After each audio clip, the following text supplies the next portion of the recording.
So guys, the CA final results out. Obviously 2 days back, the results were very tough. And अब आगे क्या plan of action होना चाहिए, ये थोड़ा सोचने के लिए मैं आपकी हेल्प करने वाला हूँ। देखो मैं आपको एक बात बताता हूँ, सीए फाइनल के रिजल्ट्स 10% 12% आना बहुत ज्यादा ऐसा आप लोगों के लिए शॉकिंग नहीं होना चाहिए, बिकॉज दैट्स हाउ ट्रेडिशनली दे वर। हाँ, लास्ट 2-3 अटेम्प्ट से हो क्या रहा था कि May 24 में the results were 20% 30% individual group का, same was the case with May 25 September 25। तो कहीं ना कहीं अपने को लगा कि यार इंस्टीट्यूट एकदम मतलब बस अभी यही करने वाला है, but they have change the trend. I don't know demand supply है या वट एवर इट इज, जो है अपने को फेस करना है। And now we have to prepare and plan for May 26। एक ही रिक्वेस्ट है आप लोग से, मैंने कुछ पॉइंट्स लिखे हैं आप लोगों के लिए, प्लीज एंड तक सुनना आप लोग, it will be very very helpful to you. कुछ थॉट प्रोसेस के साथ मैंने एक एक चीज बनाई है, आपको दोनों ग्रुप देना चाहिए, एक ग्रुप देना चाहिए, कैसे पढ़ना है, all of that has been made by me in a very systematic manner. And अगर आप लोग चैनल के ऊपर नए हो, सब्सक्राइब कर लेना, बेल आइकन क्लिक कर लेना, बिकॉज एएफएम एंड आईबीएस के लिए काफी न्यू कंटेंट आपको यहाँ पे मिलता रहेगा। And do like the video for this initiative. Now CA final mission May 26 is what we are. Majority students के दिमाग में भी एक ही चीज चल रही है, सर एक ग्रुप दूं या दोनों ग्रुप दूं, और उसके लिए मैंने यहाँ पे बनाया एक मस्त वाला फ्लो चार्ट। देखो अगर आपने एक ही ग्रुप दिया था अभी और आप वो नहीं क्लियर कर पाए, then the answer is very clear, reappear for that single group. अब कुछ स्टूडेंट्स हैं जो बोल रहे हैं कि सर हमने ग्रुप 2 अपियर किया, आईबीएस के पेपर में कितना सारा ग्रुप 1 का आ गया, तो हम लोग फिर तो ऐसे तो कभी क्लियर ही नहीं कर पाएंगे group 2। If that is the scenario, then do group 1 also and give both groups in September. I hope आप लोग मेरे पॉइंट को समझ रहे होगे, ठीक है। अगर आपका ग्रुप 2 स्ट्रांग है और आपको लग रहा है आईबीएस आप निकाल लोगे थोड़ा और अच्छा मेहनत करके, तो खाली वो ग्रुप 2 दे दो, चलेगा। खाली ग्रुप 1 दिया है, नहीं क्लियर हो पाए, ग्रुप 1 पे ही फोकस करो, बिकॉज अभी एक साथ सीधा एक के बाद सीधा 2 लेना would be difficult with just 2 months in your hand, until unless आपने वेकेशन में बहुत स्टडीज किया होगा, विच इज अनलाइकली। सो एक ही ग्रुप दिया है, नहीं क्लियर हो पाए, प्लीज आप लोगों से एक ही रिक्वेस्ट है, reappear for that group again. अगर ग्रुप 2 आप लोग ने दिया है, then in that case you may rethink, जो अभी टाइम है आपके पास ग्रुप 1 का, उसमें स्टडीज कर लो और फिर सितंबर में दोनों ग्रुप आप एक साथ दे दो, ठीक है। नेक्स्ट, अगर आपने दोनों ग्रुप दिया है, जो सबसे बड़ा कंफ्यूजन चल रहा है स्टूडेंट का वो इधर है कि सर दोनों ग्रुप दिया है, अब हम क्या करें। तो अगर आपका 250 से ज्यादा टोटल है तो आप दोनों ग्रुप दे दो, कोई प्रॉब्लम नहीं है। बट अगर आपका 250 से भी लेस है, then definitely you need a big introspection, तो आप ग्रुप 1 दे दो। ग्रुप 1 देने के लिए इसीलिए बोल रहा हूँ बिकॉज ग्रुप 2 में आईबीएस है और वो अपने को पता है कि बाद में इट बिकम्स कॉम्प्लिकेटेड अगर ग्रुप 1 आपने ना पढ़ा हो तो। सो इसके लिए my suggestion will be that please, अगर आपने दोनों ग्रुप दिया और 250 से ज्यादा है, तो यस आपकी पढ़ाई डिसेंटली हुई है। 2 महीना प्लान करो स्ट्रेटेजिकली, 60 डेज का प्लानर मैं आप लोगों के साथ शेयर करूंगा, दोनों ग्रुप का और सिंगल ग्रुप का। Use that and definitely you will get things done and dusted. So आपको एक ग्रुप देना है कि दोनों ग्रुप देना है, आई होप इसके तरफ से जवाब आ गया होगा। फिर भी आपको कोई डाउट हो, the comment box is open and you can always connect to me on this number through WhatsApp. अगर आपको कोई पर्सनल गाइडेंस चाहिए, I will be happy to help you all. So एक ग्रुप दिया है, नहीं क्लियर हुए, उसी ग्रुप को दो। सेकेंड ग्रुप दिया है, नहीं क्लियर हुए, ग्रुप 1 भी साथ में पढ़ लो, सितंबर में दोनों ग्रुप दो। दोनों ग्रुप दिया है, 250 से ज्यादा है, दोनों ग्रुप वापस से दे दो। 250 से कम है, focus on group 1 and get it done and dusted, और फिर सितंबर में ग्रुप 2 दे देना। सो आई होप ये कंफ्यूजन क्लियर हो गया होगा। नेक्स्ट, अगर आपको इंडिविजुअली लेस देन 35 आए किसी सब्जेक्ट में, देन आपको कॉन्सेप्ट क्लैरिटी में प्रॉब्लम है, और अगर वैसा कॉन्सेप्ट क्लैरिटी का प्रॉब्लम है तो आप किसी भी प्रोफेसर का वो जो पर्टिकुलर सब्जेक्ट है उसमें अपना एक फास्ट ट्रैक या एक एग्जाम ओरिएंटेड बैच ले लो, सो दैट कॉन्सेप्चुअली साउंड हो जाओ। बिकॉज अगर कॉन्सेप्ट क्लियर नहीं होगा, वापस दोगे ना, तो आप एक लूप में फंस जाओ, फिर तो आप बार बार फिर वही कॉन्सेप्ट क्लियर नहीं है, पेपर डिफिकल्ट आ रहा है, तो आप नहीं उसको क्लियर कर पाओगे। कोई भी चैप्टर ऑप्शन में मत छोड़ो, बिकॉज यू नो अभी इंस्टीट्यूट लुक्स एंड कॉर्नर से पूछ रहा है अपने exams. So concept clarity weak है, whichever subject it is, find out a professor जिसके साथ वाइब मैच हो रहा है, जिसके साथ आपको लग रहा है हाँ यार मैंने इसके रिवीजन लेक्चर्स भी देखे, मेरे को अच्छे लगे, I am able to understand what he is teaching, go ahead with that professor, space fast track और एग्जाम ओरिएंटेड बैच। फिर दूसरा होता है टाइम मैनेजमेंट इशू, जिसकी वजह से कम मार्क्स आते हैं। कई बार अपन टाइम को मैनेज नहीं कर पाते, आता हुआ भी लिख नहीं पाते, तो उसके लिए आपको क्या करना है, मॉक टेस्ट देने हैं। जितना आप दोगे, जितना आप राइटिंग प्रैक्टिस करोगे, उतना अच्छा होगा। बेसिक्स भी अपने कई बार क्लियर नहीं होते, जैसा मैंने बोला कि कॉन्सेप्ट क्लैरिटी नहीं है, तो डिफिकल्ट चैप्टर्स का बेसिक सम भी अपने को कई बार नहीं आता है, so you should improve on these things, तो आपका स्कोर 35 से इंक्रीज होगा। कई बार 35 टू 49 के बीच में आता है, तो that could probably be on account of presentation, silly mistakes या प्रैक्टिस।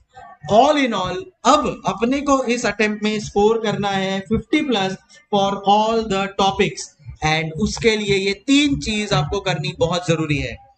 टेस्ट देना ही देना है, और डिफिकल्ट पेपर का टेस्ट देना है। जो भी टेस्ट सीरीज ले रहे हो, इंश्योर करना आप उनसे पहले कंफर्म कर लो पेपर डिफिकल्ट होना चाहिए। जैसे एएफएम के लिए मैं कुछ डिफिकल्ट टेस्ट प्रिपेयर करने वाला हूँ, मेरे टेलीग्राम चैनल पे मैं शेयर करूंगा आपके साथ free of cost, use that. Writing practice के ऊपर फोकस रखना है गाइस। देखो ये अपना रिटन एग्जाम है, एमसीक्यू 30 मार्क्स का ही है, बाकी 70 मार्क्स तो राइटिंग है ना, ऑडिट है, डीटी है, ये सब में प्रोविजन लिखने हैं, थ्योरी लिखना है, एएफएम एफआर में प्रैक्टिकल सम सॉल्विंग है। कितने स्टूडेंट्स ने मुझे रिजल्ट के बाद बोला है कि सर आता हुआ सम था पर सॉल्व नहीं कर पाए, क्यों? क्योंकि सर खाली ऑडिट किया था वो टाइम पे, लिख के प्रैक्टिस नहीं किया था, एंड द डिफरेंस लाइज है। थोड़ा टाइम ज्यादा लगेगा, थोड़ा एफर्ट ज्यादा लगेगा, but I think you should not compromise on the writing aspect at all. And the last is proper number of revisions. Do not compromise on that. Try करना कि 2 revision करो आप लोग, क्योंकि उससे ज्यादा भी अपने पास टाइम है नहीं, तो 2 रिवीजन अगर हो जाते हैं तो सफिशिएंट है। और रिवीजन में आजकल आदत हो गया आपका कि खाली आप यूट्यूब के रिवीजन लेक्चर देख के बस हो गया आपका रिवीजन। भाई वो रिवीजन है वो ठीक है, उसको फास्ट देख लो, बट एक सेल्फ रिवीजन जब तक नहीं होता है ना, that will not be considered as a revision. ठीक है, मेरे खुद के रिवीजन वीडियोस है, बट मैं भी मेरे स्टूडेंट्स को यही बोलता हूँ, रिवीजन वीडियो देखा वो अलग बात है, बट एक खुद से self practice that is not replaceable. Okay, so ये 3 चीज के ऊपर फोकस करो आने वाले 2 महीनों में, test, writing practice, proper number of revision. Alright, चलो अब should you quit CA? Never ever. मैं आपको एक बात बोलता हूँ, a 10th attempt chartered accountant is still better than any other degree like a BCom or a ACCA or I would say even a CFA। ये सब degrees आपको, मैं आपको बोल रहा हूँ ACCA CFA कुछ भी करना है ना, these degrees will add on to your CA का डिग्री, बट CA का डिग्री एक एक्सपीरियंस से बोल रहा हूँ मैं, उसके ऊपर एक वीडियो भी बनाने वाला हूँ, is going to be with the rest of your life and it is all inclusive। Tax भी है उसमें, अकाउंट्स भी है, ऑडिट भी है, FM भी है, एवरीथिंग। सो प्लीज ये सोचना भी मत, ठीक है? हो गया होगा आपको 7-8 अटेम्प्ट हो गया होगा, नहीं समझ में आ रहा है, आओ रीस्टार्ट स्ट्रैटेजी बनाते हैं। मैंने आपको मेरा नंबर दिया है, कनेक्ट टू मी, मैं आपको पर्सनली गाइड करूंगा, don't worry, but don't even think of quitting CA guys. मैंने देखा है लोगों को सीए छोड़ते हुए and then regretting and then trying to come back becomes very difficult। So अभी आप एक फ्लो में हो, please do take it as a big brother advice, do not do the mistake of even thinking of quitting। हाँ, अपने को restart करना है, अगर अपने को चाहिए थोड़ा टाइम लेंगे, दोनों ग्रुप की जगह एक ही ग्रुप देंगे, बट एग्जाम नहीं छोड़ना है। आपको सबसे पहले क्या करना है, इस रीस्टार्ट स्ट्रैटेजी में एक एक्सेल प्लान बना लेना है फॉर द नेक्स्ट 60 डेज। ये अभी का अभी जैसे मेरा ये वीडियो खत्म होता है बना लो, और एक मैनिफेस्टेशन डाल दो, नीचे कमेंट डाल दो, yes I will clear in May 26 with a proper planner. So ये ऑब्वियसली हर एक प्रोफेसर आपको एक प्लान बना के देगा, बट वो प्रोफेसर को नहीं पता है कि आपका ऑडिट वीक है या आपका एफआर वीक है या एएफएम वीक है, आपका कौन सा सब्जेक्ट स्ट्रांग है। जो स्ट्रांग है उसमें आप कम टाइम दोगे, जो वीक है उसमें ज्यादा टाइम दोगे, वो तो आपको ही बनाना पड़ेगा। इतना डिपेंडेंट मत हो जाओ कि अरे नहीं किसी प्रोफेसर ने बनाया मैं भी बना के दूंगा, वही एज इट इज ले लो। हाँ, उसमें अपना डिविएशंस रखो, थोड़ा उसमें अपने हिसाब से थोड़ा दिमाग लगा के करो। सो ये 60 डेज का प्लान आज ही रेडी होना चाहिए। सेकंड, उस 60 डेज प्लान को डेली मॉनिटर करवाओ, या तो कोई पेरेंट्स के थ्रू, या फिर अपने ब्रदर सिस्टर होगा आपका कोई उसके थ्रू, या फिर कोई प्रोफेसर होगा उनको एक बार आइडिया दे दो। सो ये एक डेली मॉनिटरिंग, खुद का इवैल्यूएशन होना चाहिए। ये सब आप स्टेप्स फॉलो करो, these are the steps followed by rankers. और अपने को रैंक में अपन फर्स्ट अटेम्प्ट पीए अटेम्प्ट में निकल भी जाएंगे तो भी अपन खुश है।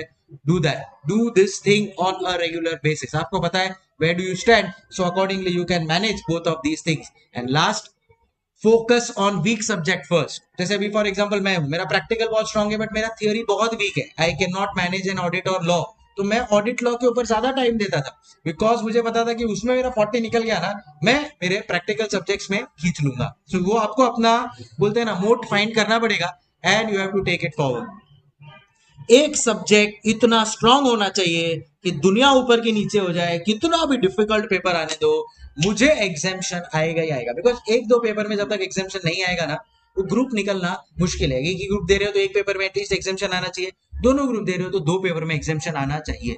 सो वीक सब्जेक्ट के ऊपर थोड़ा ज्यादा टाइम, बट एक सब्जेक्ट ऐसा जो बोलते हैं ना अपना ट्रम्प कार्ड हो, हुकुम का इक्का हो। कॉन्सेप्चुअली क्लियर नहीं हो तो प्लीज थोड़ा time low, but please conceptually clear हो जाओ। Do not leave even a single chapter for option in any topic. इतने सारे रिवीजन वीडियो है हर एक सब्जेक्ट के, तो ऐसा तो नहीं है कि यार आपको क्लैरिटी नहीं मिल पाएगा, मिल जाएगा। Go for single group if two gets heavy on you, तो एटलीस्ट 3 पेपर देना है, सिंगल ग्रुप करके आप कर सकते हो, should not be a problem. And एक मॉक टेस्ट कंपल्सरी देना है, इंस्टीट्यूट खुद 2 मॉक टेस्ट लेता है आपके लिए फ्री ऑफ कॉस्ट, तो आप वो मॉक टेस्ट दे दो यार, बराबर है। Last point, please be out of social media. मैं आपको बोल रहा हूं, हम प्रोफेसर्स को फेम चाहिए, पावर चाहिए, हमारे को ये फेम देता कौन है? आप स्टूडेंट। कहां से? हमारे सोशल मीडिया पे एक्टिव रह के। आपको समझ में नहीं आ रहा है, you are unnecessarily wasting your time. एक इंस्टाग्राम का reel can lead to 10 Instagram का reels, to 1 YouTube short can lead to something else. Out of social media means out of social media. हर प्रोफेसर आपको यही बोलेगा। आप distracted हो, if you are not able to take control of your mind, then I am sorry, you are not fit to become successful at all. 2 महीने का बात है, 2 महीना आप बाहर रह सकते हो ये सब चीजों से। तो प्रॉमिस कर दो मेरे को कमेंट में that yes I will B out of social media. खाली एक यूट्यूब और टेलीग्राम, वो भी रात को एक बार देख लेने का, और सिर्फ रिवीजन के लिए डाउनलोड करके वीडियोस रख सकते हो। आप मैनेज कर सकते हो बेसिकली सोशल मीडिया के बिना। एटलीस्ट इंस्टा तो डीएक्टिवेट कर ही दो, उसके ऊपर तो कुछ भी काम की चीज नहीं है, बराबर है, मानते हो ना? चलो, मैं सीरियसली बोल रहा हूँ आपको, we are indulging you on social media for our benefit. You have to be smart enough to be out of it. कोई रैंकर हमारे सोशल मीडिया पे अटैच होके रैंक नहीं लाया है, फिर भी वो हम इंटरव्यू उसका लेने वाले हैं जो रैंक लाया है, जो हमारे सोशल मीडिया पे कभी था ही नहीं। आप हमारे सोशल मीडिया पे हो, आपको हम पूछेंगे भी नहीं अगर आप क्लियर नहीं होते हो तो। I will tell you a harsh truth and fact of whatever you can say of life. RTI copies के लिए अप्लाई कर दो to see where you were wrong. जो भी प्रोफेसर से आपने लेक्चर्स लिए उनको भेजो, उनसे एक आइडिया ले लो, एटलीस्ट एक जिस्ट ले लो, या आप खुद इवेल्युएट करके देख लो आप कहाँ पे रॉन्ग हो, and keep on improving that. Guys, पूरा गेम प्लानिंग का है। If you fail to plan, you plan to fail. मैं इधर एक और वर्ड ऐड करना चाहूंगा, प्लानिंग खाली नहीं चलेगा, एग्जीक्यूशन भी उतना ही अच्छी तरह से होना चाहिए। If you plan to if you fail to execute, you execute to fail, you plan to fail. On that note guys, please अच्छे से मेहनत करो। सीए छोड़ना सोचना भी नहीं है, खाली एक ग्रुप करो, ग्रुप 1 पे फोकस करो। कॉन्सेप्ट क्लियर नहीं है वो पर्टिकुलर सब्जेक्ट का, आप फास्ट ट्रैक ले सकते हो, बट आई थिंक अगर आप अच्छी तरह से मेहनत करोगे, सबने किया है, आप भी कर पाओगे। होता है 1-2 अटेम्प्ट ज्यादा लगेगा, कोई प्रॉब्लम नहीं है, 3-4 अटेम्प्ट ज्यादा लगेगा, कोई प्रॉब्लम नहीं है। जिस दिन बन जाओगे ना, you are securing yourself and your family for the next 40 years. Trust my words. Hasta la vista. Any help you need from myself, more than happy to help you. Comment box open है, telegram channel का link नीचे comment में दे रहा हूँ। Touch में रहेंगे। Keep smiling. Thank you so much. Take care. Bye.